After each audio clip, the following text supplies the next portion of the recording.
मछली जल की रानी है, जीवन उसका पानी है। हाथ लगाओ तो डर जाएगी, बाहर निकालो तो मर जाएगी। दोस्तों, आपने ये कविता बचपन में कई बार सुनी और पढ़ी होगी।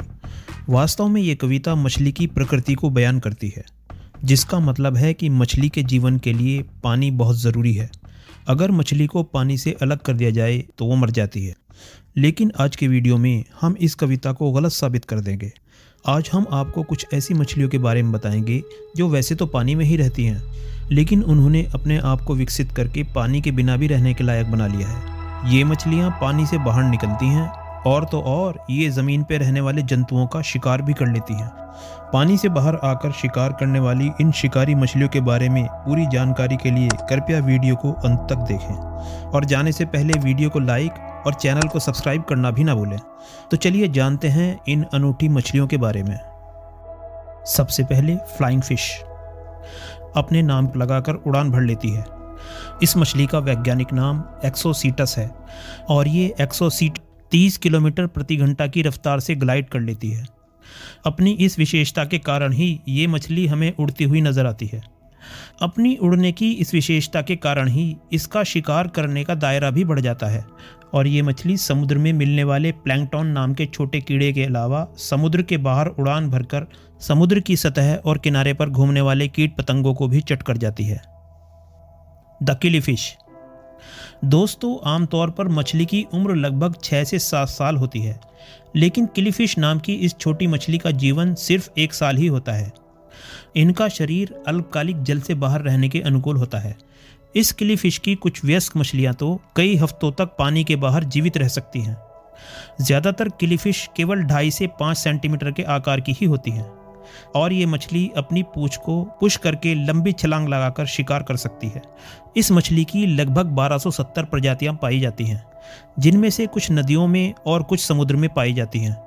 ये मछलियां मच्छरों के लार्वा और अंडों को खाती हैं और खाने की कमी होने पर ये पानी के बाहर रेंगने वाले कीड़ों का भी शिकार कर लेती हैं।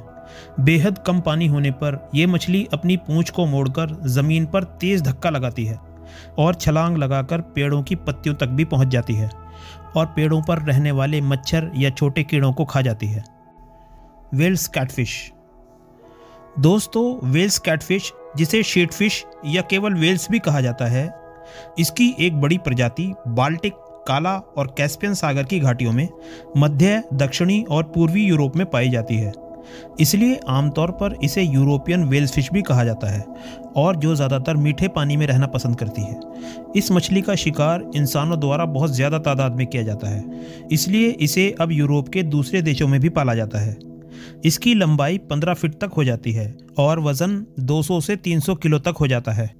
ये मछली अपने लचीले शरीर का फायदा उठाकर पानी से बाहर आकर किनारे पर स्थित पशु पक्षियों का शिकार बड़ी आसानी से कर लेती है और इसका पसंदीदा भोजन कबूतर है, जिसका शिकार करने के लिए यह पानी से बाहर आने से नहीं घबराती है।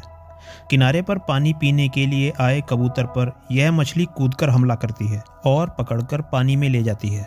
वैसे हर कैटफिश पक्षियों का शिकार नहीं कर पाती और आमतौर पर छोटी कैटफिश ही शिकार पकड़ पाती है। बड़ी कैटफिश में कबूतर को पकड़ने के लिए जो फुर्ती चाहिए वो समाप्त हो जाती है। ईल कैटफिश। ईल कैटफिश हवा में सांस लेने वाली मछली है, जो मध्य अफ्रीका के उष्णकटिबंधीय क्षेत्रों के कीचड़ भरे दलदलों में पाई जाती है और शिकार को पकड़ने के लिए ये खुद को पानी से बाहर ले आती है। इस मछली का पसंदीदा भोजन ज़मीन पर पाए जाने वाले बीटल हैं और शायद बीटल को खाने की इसी चाहत के कारण ईल फिश ने ज़मीन पर रेंगना सीख लिया है। जब ये मछली भूखी होती है तो अपने शरीर को किनारे की तरफ धकेलती है और अपने आगे के भाग को ऊपर उठाकर बीटल को ढूंढती है और बीटल को खाने के बाद ये अपने शरीर को धकेलते हुए वापस पानी में लौट जाती है। Giant trevally fish. Giant trevally fish को जायंट किंगफिश के नाम से भी जाना जाता है। ये एक बड़ी समुद्री मछली होती है। आमतौर पर यह मछली हिंद महासागर के उष्णकटिबंधीय क्षेत्र में रहना पसंद करती है और इसका क्षेत्र पश्चिम में साउथ अफ्रीका से लेकर पूर्व में हवाई द्वीप तक और उत्तर में जापान से लेकर दक्षिण में ऑस्ट्रेलिया तक फैला हुआ है। ये मछली भारी होने के बावजूद अपने शिकार पर बाखूबी झपट कर वार करती है। आमतौर पर शिकारी पक्षी समुद्र के ऊपर छोटी मछलियों को पकड़ने के लिए मंडराते रहते हैं, लेकिन जायंट ट्रेवेली की एक छलांग इन शिकारी पक्षियों को ही शिकार बना लेती है। जायंट ट्रेवेली पानी के ऊपर पक्षियों को अपना शिकार बनाती है, चाहे पक्षी पानी पर तैर रहे हों या उड़ रहे हों। आर्चर फिश, इस मछली को स्पिनर फिश के नाम से भी जाना जाता है। यह मछली शिकार के लिए एक अनूठी तकनीक का इस्तेमाल करती है। आर्चर फिश पानी से बाहर आए बिना ही जमीन पर रहने वाले कीड़ों का शिकार करने के कारण विश्व प्रसिद्ध है। दरअसल यह मछली पेड़ों या झाड़ियों पर रेंगने वाले कीड़ों या हवा में पानी की सतह पर उड़ने वाले छोटे कीड़ों का शिकार करती है, और इसके लिए आर्चर फिश एक टेक्निक का इस्तेमाल करती है। वो अपने मुंह में पानी भरकर तेज रफ्तार से एक पानी की पिचकारी उन कीड़ों पर मारती है, जिससे वो कीड़ा पानी में गिरकर मछली का शिकार बन जाता है।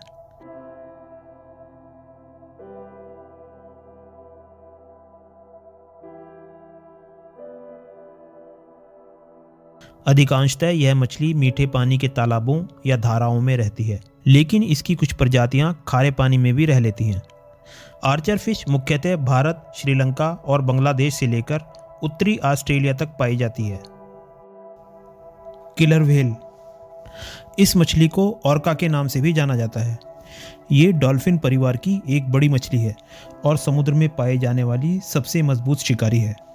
ऑर्का विभिन्न प्रकार के जंतुओं का शिकार करती है और इसके शिकार में लगभग 150 पशु पक्षी शामिल हैं। ये पानी में रहने वाली मछलियों से लेकर बर्फ में रहने वाली सील और पेंगुइन का शिकार करती है। साथ ही साथ ये समुद्री पक्षियों का शिकार भी बड़ी फुर्ती के साथ करती है। कभी कभी तो ऑर्का को पानी में तैरने वाली एक हिरन की प्रजाति का शिकार करते हुए भी देखा गया है। दरअसल कभी कभी मूसे नाम की एक हिरन की प्रजाति पानी में उगने वाली घास को खाने के लिए समुद्र में तैरकर चली जाती है, जहां पर किलर व्हेल इन्हें बड़ी आसानी से अपना शिकार बना लेती है और ये बड़ी आसानी से पानी के बाहर किनारे पर आराम कर रही सील और पेंगुइन का शिकार कर लेती हैं। लेकिन ये मछली इंसानों से दोस्ताना व्यवहार रखती है। अभी तक किसी भी ऑर्का ने किसी भी इंसान पर हमला नहीं किया है। दोस्तों, आपको ये जानकारी कैसी लगी? अपना अनुभव हमसे कमेंट के माध्यम से ज़रूर शेयर करें। वीडियो पसंद आई हो तो लाइक करें और हमारे चैनल FMD प्लैनेट को सब्सक्राइब कर दें। फिर मिलेंगे एक और नॉलेजेबल वीडियो के साथ। तब तक बाय बाय। जय हिंद, जय भारत।